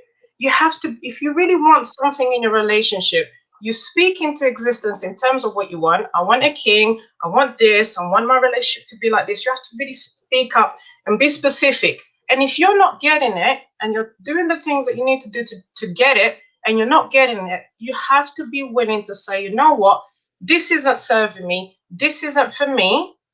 Let it go. Because then you give yourself that space to receive what you really want. And another thing I wanted to cover was when you do that, it's because you know your worth. You know you're a woman of worth, you're a queen, you should be treated as such. And if you're not being treated as such, why should you stay in a relationship you're not being treated? So again, you have to know your worth and you have to have boundaries. One thing that I realized was that I had boundaries with all of my clients. My clients knew they couldn't call me at a certain time. They couldn't just randomly call me, but I didn't have boundaries in my relationship. My partner could call me at any time, and if I missed his call, he could have a go at me for, all of these things. And I was like, I had to actually look at myself and go, in my professional life, there's all these things that are going really, really, really, really well. But in my relationship, there's all of these things that are not. So why is it that in my professional life, everything is going really, really well, but in my relationship is not? So the same thing I did in my professional life, which is self-worth, boundaries, mastering, leveling up, speaking up, not being afraid to go for things that I want. I had to do the same thing in my relationship. And I believe that is the problem with a lot of relationships, is that you are just, you kind of, instead of working together as one, you're working by yourself. You're thinking, I've got to do all of these, and he's not doing his part, so just let him be. He's not going to do what I want. You have to really say to yourself, if I want the kind of relationship or the kind of marriage or whatever it is, I have to speak up, say what I want, put in the boundaries, show my worthiness, and let that person see. And again, lift each other up. The reason why me and my partner text each other every morning, good morning, king, and good morning, queen, is because that's what I wanted. I wanted my man to treat me like a queen. So I'm going to start texting him that, and I'm going to get it back. Whatever you want from that person, you have to be willing to give it first. And I think a lot of attitude, a lot of us black women maybe is like, well, why should I do it? He doesn't do it for me, so why should I do it? If you want him to do it to him, and then he'll give it back to you. If you want to receive love, show love and bring it back, and so on. I hope I've covered kind of most of the points that I have, but the whole point is that, especially the thing that Joanne covered about these women saying they're going to live together and they've resolved to the fact that they're never going to be in a relationship. They are speaking into existence. They're saying, I'm never going to be in a relationship, so let me just be by myself. No, I'm going to be in a relationship. I'm going to have a good marriage. I'm going to get married, and I'll make sure I'll do what I need to do to get to that level. If I've done everything with this person I'm with, and the person really doesn't want to work along with me, there's not much more I can do. Move on to the next. So that's just me. Thank you, Nelsa. Thank you for that. You raised some really good points there. There was a comment from Tony Boss Gordon. I wanted to pick up one. Really, really good comments. And, it does start with self-love. Tony Boss Gordon saying communication and comprehension is everything. You can be an amazing communicator, but if you're not talking your partner's language, it's pointless, e.g. being an amazing communicator in English, but your partner speaks Spanish. Amen. Yeah. Amen to that. Amen to that. And there was another comment that I saw that came up. Delroy Tollock. Society is more against the black men more than black women. So the black women get a chance to grow. I can't see the rest of that comment, but it's a comment from Delroy Tollock anyway. Yeah, there we go. Society is more against black men more than black women, so black women could get a chance to grow. So mediocre, you moved it too quickly. Please put it back. Thank you very much. To grow, so mediocre black men are not good enough. No more. Would anybody like to take that comment, please? It's another excuse, I feel. Yep. It's another, oh, woe is me, life's not fair. We need to get out of that mindset. It's an excuse. And this is when I'll go back to the beginning. Listen, black people in this country are not welcome, okay? We are visitors here. And I think I gave a talk on colorism not too long ago. And you can't talk about colorism without talking about racism. And what I said was, when you look at the Shamima Begum situation, it was a message to everybody of color that you are allowed to be as British as they allow us to be. And this is why I've always had a problem with black people saying, I'm English, my hometown's Nottingham, and you're as black as me. You are a visitor, you are a guest. For as long as you are given that permission to be a guest in this country. That is the reality. And if you don't believe me, look at Windrush. They even came on an invitation. And when they served their purpose, they were discarded. I wouldn't even say like old socks, because I have old socks that I use in the house. They were discarded like rubbish. And this is why I said that we need to know who we are as Black people. If you knew who you were as a Black man, and you knew your heritage, and you knew how rich we are as a people, you wouldn't be bothered about what they tell you here. Because you know that you're contributing to this society, and it's not dependent on what chances and what opportunities they give you. Because a king is a king is a king. Even if you are living as a pauper, you know what your heritage is, and that is what is in here and is in here, not what position in an office that you're given. Because whether you like it or not, you are a visitor in this place. And like I said, with the Samima Begum situation, it was a message to everybody of color. Those of us paying attention, I got the memo. I'm like, thank you very much. Basically, what you're telling me is sit here and be grateful. I get it. So it's not a question of it's easier for Black women and therefore we've discarded you men. Was my husband not a Black man in this country? I earned more than he did, but I didn't lose any respect for him as my husband. If you show yourself to demand respect, you get respect. If you show up with your shoulders slumped, that's how you're going to be treated. Hold your head up high and know who you are as a man, and know your value, know your worth, know that you're a good man, know what you're contributing to society. It's not just about money. And the only reason why money comes up so often is because that's what you men hide behind. And so we have to address it. We have to address the elephant in the room. And then it's twisted and it's a form of gaslighting to make it look like all we women are interested in is money. No. There are many women that would be content with a man that obviously could take care of his own and not necessarily earn as much. My husband didn't earn as much as I did, but I never disrespected him because I earned more. It didn't even come into it. I still would come from work and stand in the kitchen and serve this man food on a tray. When he fell ill, I looked after him for nearly 4 years before he passed away suddenly.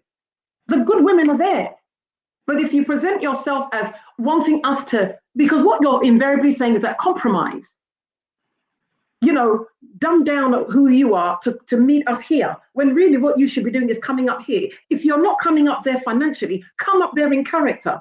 Come up there with support, come up there in prayer, come up as a man of God, come up as somebody who is doing something in his community. We're not blind. We recognize good men when we see them. But the point is, too many of you are hiding, whether it's because you aren't good men, or you're hiding behind foolishness, or you have emotional issues that you've not dealt with, or you have issues where you don't want to commit and take responsibility. We are having to manage all those things. But what I will say to us women is we have created the monsters of tomorrow. As women, we have to, and as mothers, we have a responsibility to raise our sons to be the men that we would like to date in the future. The problem we have is we have parented passively. Come on now. We have not been conscious and intentional with how we raise our sons. I taught my son about domestic violence at the age of 8. I said, Mummy will not love you anymore if you hit a girl, period. And some people may think, oh, that's a bit drastic, but so is domestic violence. My son is 20-something years of age. He's not yet married. He doesn't have any children. Why? I said, Omar, until you are able to provide for your family, you have no business having children or getting married. If I were to say that as a grown woman, oh, you're just being materialistic, that is how I've raised my son. Yeah. Because this mediocre foolishness that we hide behind, you know, even when you're taking a woman on a date, you're waiting for her to pay half. Me, I don't pay half. If you ask me out on a date, you better be paying. Take some damn responsibility. Be a man. Let's stop this rubbish. I'm not being funny, but a lot of this stuff that we're talking about is so elementary. Look at the home that you came from. Was your father there? Okay, he wasn't there. What is the impact on that on you emotionally and mentally? Go and sort yourself out. Go and pay for some coaching. I'm a great coach. Come and talk to me. 45 minutes free consultation. I will sort you out. But stop hiding behind these petty excuses, because that's what they are. We women hold a great key. Let's start to raise our sons. That's right. To be the men that we would want our daughters to date and we ourselves want to date. We may not always get it right, but at the very least, make the investment and at least try. That's what I have to say on that. A fantastic point there, Dilys, in terms of, our sons. It's been brought up in conversation before about our sons. It was something that I mentioned. We do need to raise our sons well. And I pat myself on the back because I raised my son then. My son's 35 years old and I raised them well. And they look after theirs and they do well, but not everybody does, and that's an issue. But sometimes it's not even that we don't raise. I don't know what has gone wrong, because there are certain men within our age group who don't look after their children, and they weren't raised that way. They weren't. They come from good home with mum and dad, and they still turn around and behave in the way in which they do. And this is why, as Faye mentioned earlier about the trust, some women, a lot of women do not trust the men of today. And when I'm talking about the men of today, I'm not talking about my children's age. I'm talking about our age group. We've been let down so many times. Michelle, I want to say something really quickly. Yeah. And this is where, again, we talk about community. No man should feel comfortable, or there should be no man that feels comfortable in not taking care of his kids, because that man did not drop from the sky. He has a mother, he has sisters, he has siblings. That's one reason why I love Nigerians. You can't do this rubbish in a Nigerian family, because as far as they're concerned, that child belongs to the family. So you, the man, you don't have a lot of scope to be worthless. But we also allow this foolish behavior because we don't step in. If my brother had decided for 14 years that he wasn't going to see his niece, I'd have brought her home and he'd have been cussed every day of the week.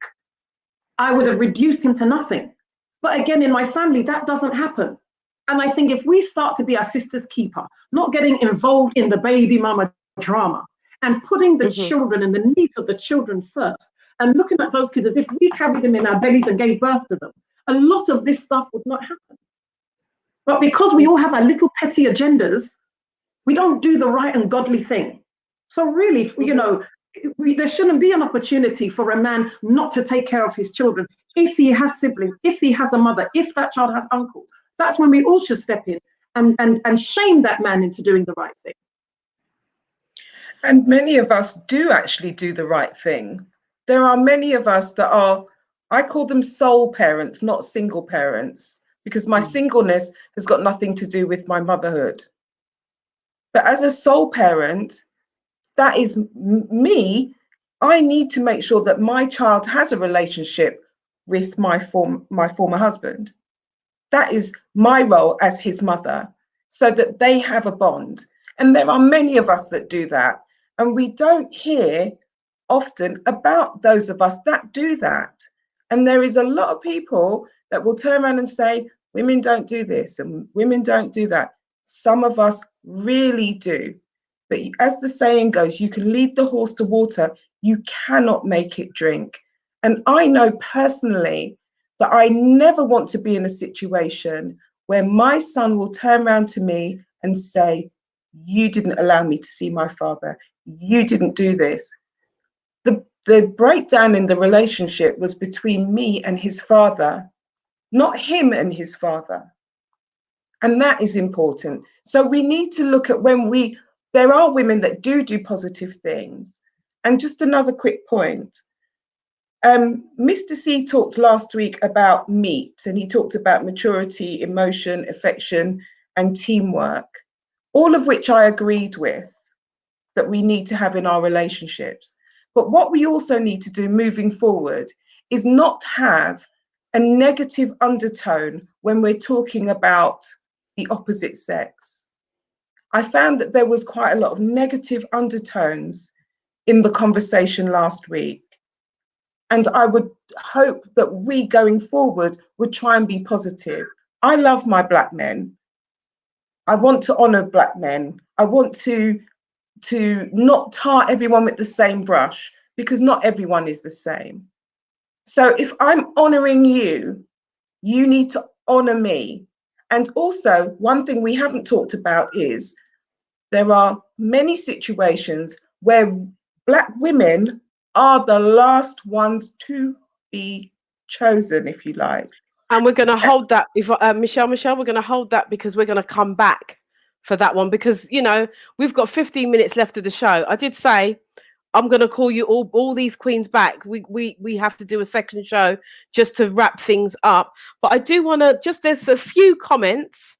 There's one here, and I think right, I think this was referring to something that Dilly said actually, but it's a Rudy Liquid says, no one is hiding. You have never walked in a man's shoes. You talk of domestic violence like it does not have a root. Has no root. We are a traumatized people and have a lot of therapy. And talk of them like, yeah. And again, oh yeah. Go on, you can put it back up again for me, please. Yeah, no one is hiding. You've never walked in a man's shoes. No, women we haven't walked in a man's shoes. Well, I suppose it could be debatable whether or not we've certainly walked in your shoes when we are raising children that have been left behind. Mm-hmm.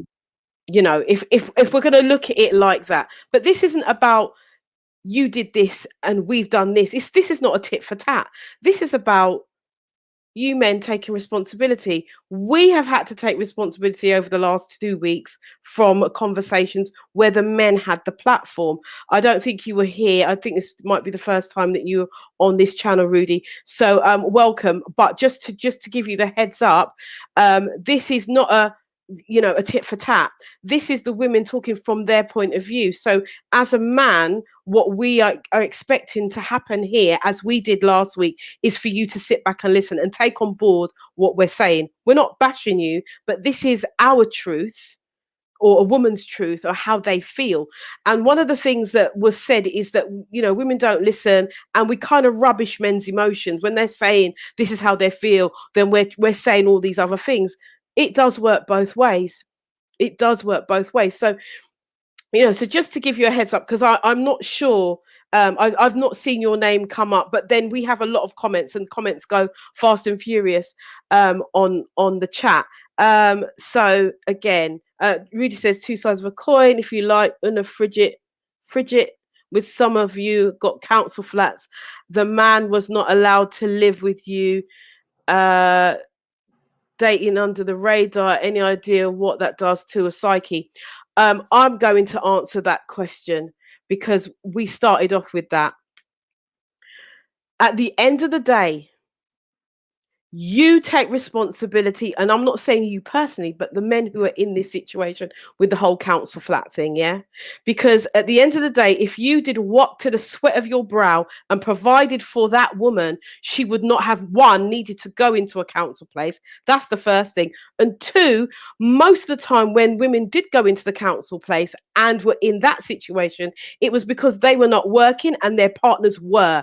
And if the partner took responsibility and said, you know what, I'm going to pay the full rent, I'm going to manage my family, I'm going to do all of the things that I'm supposed to do as a man, that's expected of me as a man, because it's a man's world, and men say that they are the providers, not women. It's the men that have said that over centuries. Men have said that they are the providers. If you had done that, you or those men who are in that situation would not have been in that situation, because you would have taken responsibility for your partner, for your child, and for yourself. I'm dropping the mic right there because I'm sorry, Rudy. I'm sick of that argument. It don't hold no water. Take responsibility. I've said it once. I said it twice. I've actually said it about 7 times. Take responsibility. If that was your story, I don't know if it's your personal story, but I know that a lot of men say that. And here's one other little bit of advice. God bless a child who has his own. Get your own. Then you won't find yourself in that situation. It's as simple as that. I've got 2 grown 35-year-old sons, 2 of them, and that's exactly what they hear. God bless the child who has their own. Go and seek your own. If you want to go and live with the woman, that's up to you. Rent out your property, but have yours. And furthermore, put your family in the property and look after them, because this is a man's world, so James Brown says. Okay. Oh, but it's nothing without a woman and a girl. There, that was a caveat. Okay, so I'm just saying that, and it might sound like I'm a little bit attitudey on this one. It's because I'm sick of this. Such an excuse. It's such an excuse. Carl Perkins is saying it's not a black man's world. Ask George Floyd. That's in poor taste. Real poor taste. Bearing in mind it is his trial this week. Poor taste. Poor taste. Anyway, so moving on. You know, so I'm actually glad. I'm glad that Rudy brought up that topic. Thank you very much for bringing it up again, just so that I can clarify from my perspective. And I haven't really spoken at all. I've let the women speak. Now we're in the last 10 minutes. So ladies, you have literally a minute each to say whatever your takeaways were, or whatever you want to leave for this week, and then we will arrange for you to come back. It won't be next week because next week is our anniversary show, but it will probably be the week after that. I'll just move a few things around, and if possible, if we can have you back, and then we will start to pick up about black women being the last, being the bottom of the barrel, the last choice, and that we'll pick up the conversation from there, and how we now move forward, and how do we bring it together? How do we, how do we grow? So you've got a minute each. Who wants to go first? Should I bring in? I'll go from the bottom to the top. So Nelsa, jump in. That's it. Myself. Okay, so all I want to say is, in order for you to have the best relationship with anyone, is to learn to have the best relationship with yourself first. Mm-hmm. Fill up your cup, overflow it, and as somebody said, that saucer with the tea at the bottom of it, then you can dish out to someone else. That's my take. Thank you very much. That was short and sweet. Michelle, come in. We love our black men, and we want to have relationships where we have mutual respect, and we honor each other, and we love each other. And also we need to make sure, as I said at the beginning, that we are not pouring from an empty cup. So let us fill our own cups so that when it spills over, we can enjoy the best of each other. Thank you, Michelle. Joan Bailey. You're on mute, babe. You're on mute. Just unmute yourself. Yes, my parting message would be similar to what Michelle has said. We love our black men, and we are not at war with them. We just need them to start listening. We're not speaking a different language as such, but sometimes the truth hurts. Yeah, we're big people. Just need to fix up and just have just be able to communicate, talk about things, come to some kind of even ground. There has to be some kind of understanding here. Yeah, we're not the enemy. We all want to partner up with a good black man and go into old age. Yeah, pushing our Zimmer frames together. However, we're going to see our old age together. Yeah, it's not a war. It's not a war. So we just really need to come to the table, and let's just put some truth and rights out there. Yeah. So Thank you, Joan. Thank you so much. Thank you for that. Faye. What I would say is communication is key. Taking accountability for each other. So we absolutely need to trust that we can account and call out bad behavior when we see it, whether it's with our female friends, with our male friends. We need to call out bad behavior and say this is not acceptable moving forward for us to grow as a people. Thank you, Faye. Dilys. Hi. For me, I always go back to the Bible for guidance. And what I would say is, the Bible says that pride goes before a fall. The Bible also talks about where the word says that God resists the proud and he gives grace to the humble. We have to learn to be humble with each other. Pride and hiding behind things is not what's going to bring us together for us to be able to grow together. And I think if we're able to take our time to just get to know one another, but as someone said, getting to know yourself and going back and looking at the what I like to call emotional potholes, we need to fill them ourselves. Because I'm telling you, once you're able to heal yourself by recognizing where things have not gone right for you, you will end up attracting who you are. And sometimes we don't like to believe that, but I am telling you, you will attract who you are because you're a healed person.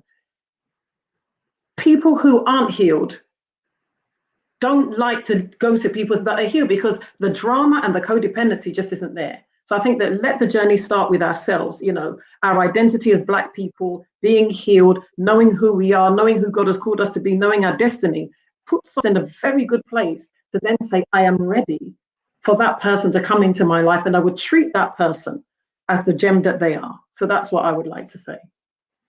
Lovely. Thank you so much. I want to thank the panel this week. As you guys know, we've had 2 weeks of a male panel, men talking from their perspective, and now we are allowing the women to talk. And then once the women have had their next show, which they will have in 2 weeks' time, then we will have one more show where the men and the women will come together, and let's see if we can kind of put a lid on this and move forward and grow together. I think for me, one of the things I pick up here is the lack of value for and sitting in this seat in terms of listening to the men and listening to the women. There is a lack of value in who we are as a people.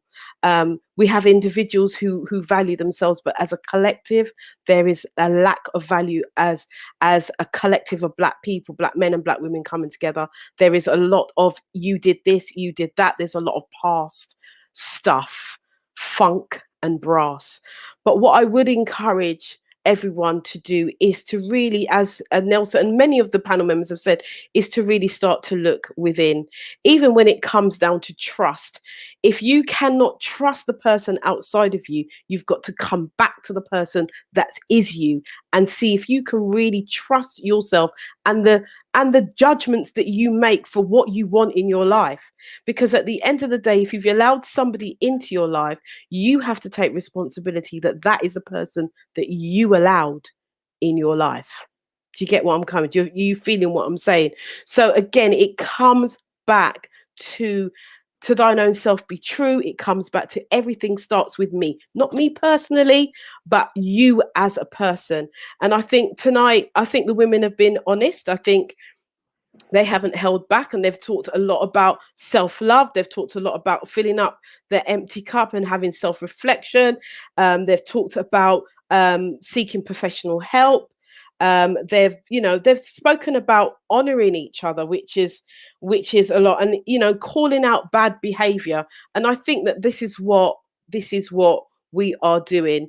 We are calling out bad behavior. And one of the fundamental things that was highlighted right at the beginning of the show is culture, and knowing that not every Black person has the same culture. Not every Black person comes from the UK. Not every Black person comes from the Caribbean. And if you do, there are many islands in the Caribbean that operate differently. And then not everybody comes from Africa per se as their heritage. It might have been before the Caribbean, but not as a thing that we know the culture. So culture is very, very, very important. But there was one message that Theo Manderson put up. And he said something about, in the UK, we are Black men, but in Africa, we are just men. Something like that, which I thought, Black men, if we don't like the narrative of this country, in Africa, we are not Black men, we're just men. So let's not, again, it was said about how we talk. Let me tell you something. Death and life is in the power of your tongue. It's in the power of your tongue. And I don't want to go into preaching now, but I will if I have to. And when we start to declare certain things over ourselves, that's when we start to behave with funk and brass that don't meet our needs, that's not going to move us forward. So I want us really to start thinking about our mindset. really start to engage with ourselves, our heart and our mind. Who are we? Ask yourself, who am I really at my core? Ask yourself, and let that be the question that you ask yourself for the rest of the week until you come up with an answer of who you really are and start walking in that. This is Yvonne Michelle. I'm the host of the After Dark Show. We've come to the end of the show. But before we go, I just want to remind you of a few things. Now, this Saturday coming, we have the Gospel Music Factory that's starting, Gospel Music Factory that's starting at 7:30 p.m. It is a free event, but we are asking for donations because we want to be able to move this show forward. So that is at 7:30 on Saturday. We are celebrating Easter, and we are doing great things with that. Also on the 3rd of April, that's Saturday, the 3rd of April, we have the After Dark party. It's our first anniversary. We've been going for a year. We've been helping people through their relationships.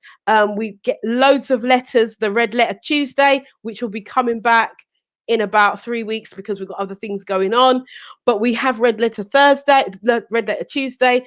So we know that we are helping people in their relationships. So that is the party. We've got DJs, we've got giveaways. There is even a giveaway to the After Dark retreat, which will be happening in July. So get your ticket, get your raffle ticket as well. This is a fundraising event. We are putting on lots and lots of things. We do everything that we do here on the After Dark platform has been free for the last year. We don't charge you for nothing.